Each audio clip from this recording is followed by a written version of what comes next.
it has meant so far a lot of jobs have been lost. And make no mistake about it, our purpose here today is to talk specifically about not just the jobs, but more importantly, the people that hold those jobs and how can we support them. There are millions of people who have made their career in the hospitality industry serving others. We need to make sure that are doing our best to serve them during this time of need. There are millions of people that are still out of work, unfortunately. And yes, there has been an uptick in leisure travel. That is wonderful news for an industry that has been holding on by a thread for more than 14 months now. But the reality is that even under the best of circumstances with leisure travel, people expressing that pent up demand to get out and enjoy a vacation, even under those circumstances, this industry cannot survive with leisure travel alone. We must have business travel return at some point so that we can create even more jobs. And so today we're going to be talking about the Save Hotel Jobs Act. Again, Charlie Crist is with us today, and he'll be mentioning that in just a moment. But first, I want to turn to Dee Taylor from Unite here for a few comments. Dee? Thanks, Chip. First, I want to say and reiterate what Chip said. There is no industry that has been more impacted by the COVID-19 pandemic. At one point, 98% of the people we represent in hotels and casinos and food service were out of work. Even today, that number is between 60 and 70% unemployment or underemployment. And it's great, like Chip said, that leisure travel is starting to come back with the vaccine and people feeling safer. But if you look at hotels, particularly in urban areas, they rely so much on business and convention travelers. And as Chip said, that is not coming back anytime soon. So we have hundreds of thousands, millions of jobs that are really in jeopardy. And so as we look ahead, if we are all true to ourselves, and I've always said a job should be nonpartisan. When is getting a living a partisan idea? That we need to support the hotel industry at this time. This is not a handout.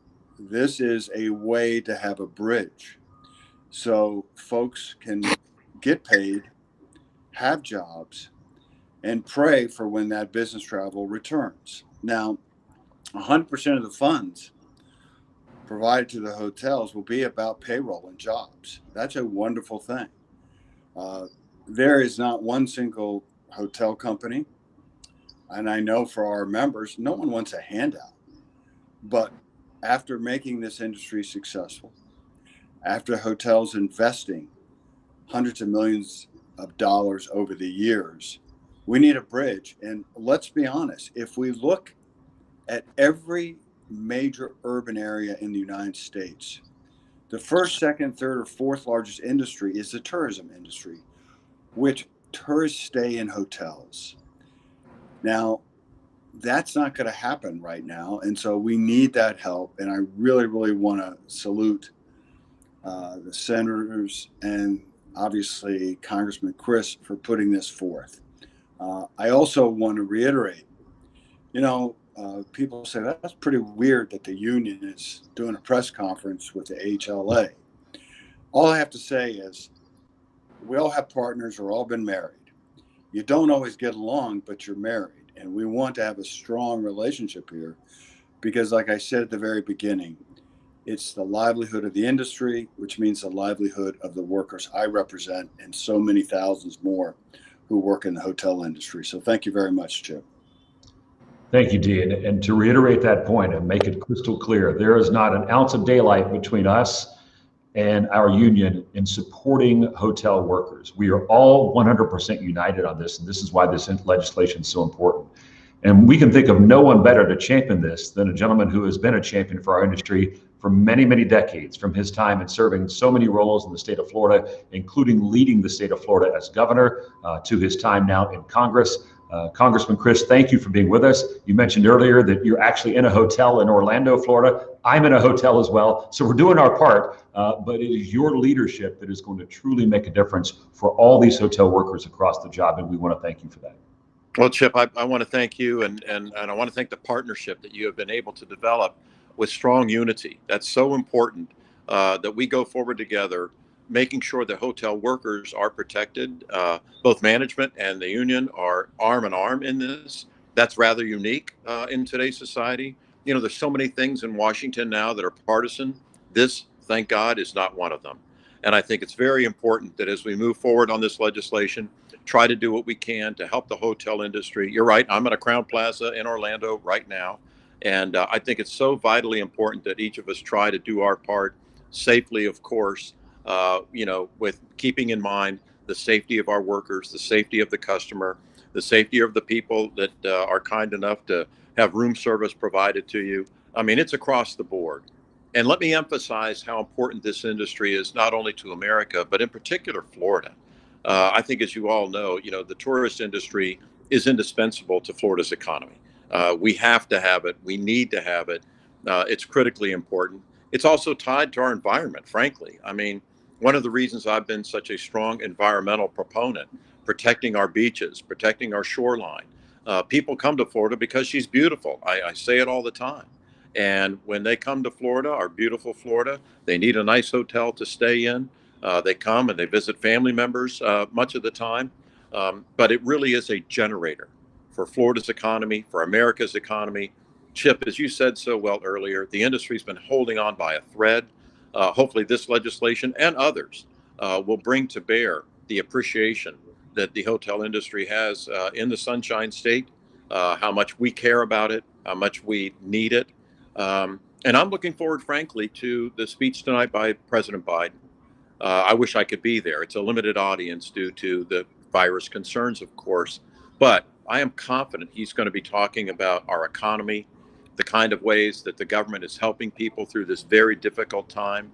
And the last time we all remember something of this nature, although this is quite unique, we all get that with a pandemic, was back in 2009 with the Stimulus Act under President Obama.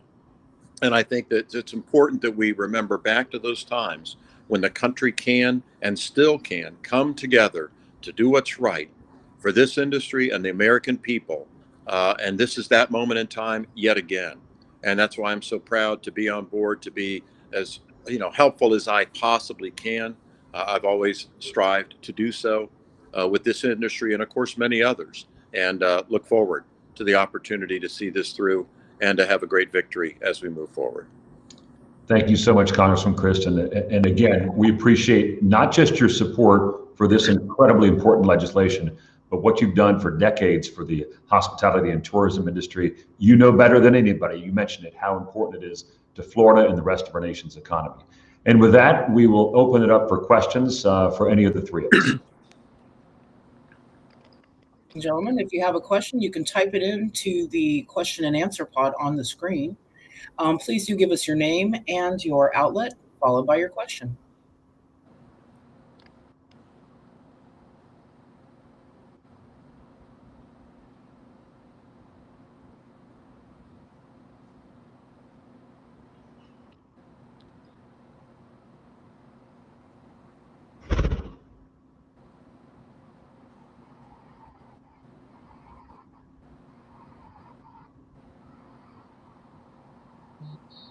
Just waiting for questions to come in.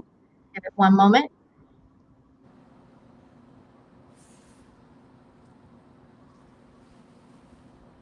We have one question from Christine Killen with Lodging Magazine. Thank you for your time. Chip, we're hearing from hotel owners and operators that they are ready to hire back, but employees have left the industry or aren't ready or able to come back at this time. Can you comment on that challenge employers are facing and how this legislation fits into that? Well, if you put yourself in the shoes of the person who's trying to make a living to help their family and has a career in hospitality, they, in many cases, have now been out of work for 14 months. That is a terrible situation for anyone. And so this legislation is going to be a critical piece, if not the most important thing we've done to date, to help get those workers back into their jobs. As we've mentioned a couple of times here, 14 months without a lot of consumers staying in hotels makes it very difficult. The industry is, like I said, holding on by a thread. Many hotels have already closed. New York City, for example, has lost 200 hotels. closing their doors permanently. But with this type of assistance, we can begin bringing those workers back sooner rather than later and at a wage that they deserve. And so this is extremely important. This will help hotel owners, but most important, and what it's all about, is the helping the hotel workers get back to work, make their bill, make their payments, be able to help their family. And that's what we're here for, united in this single cause to help those workers.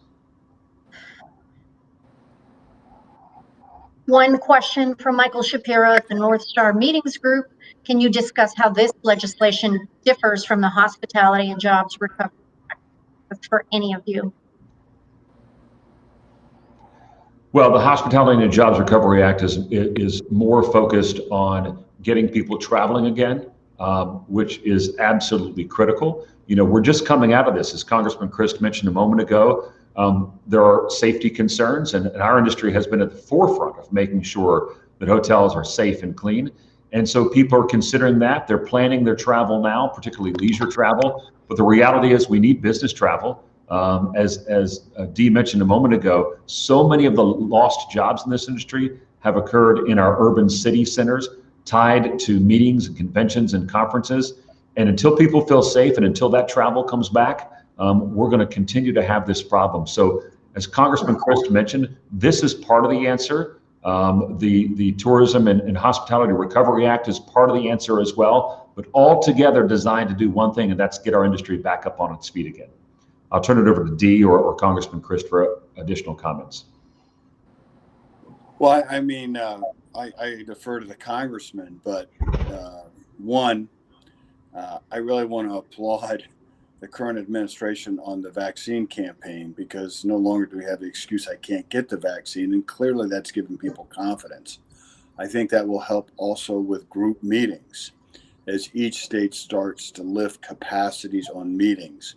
I think that this bill, like I said, is a bridge, and this industry needs a bridge, because let's talk about the workers who this affects. This industry is predominantly female and people of color who have been most affected by, frankly, the pandemic. And so if we are sincere in our discussion about who we want to really uplift and get back on their feet, that's exactly who this is aimed at. Now, on the question of getting people back to work, Chip, is true.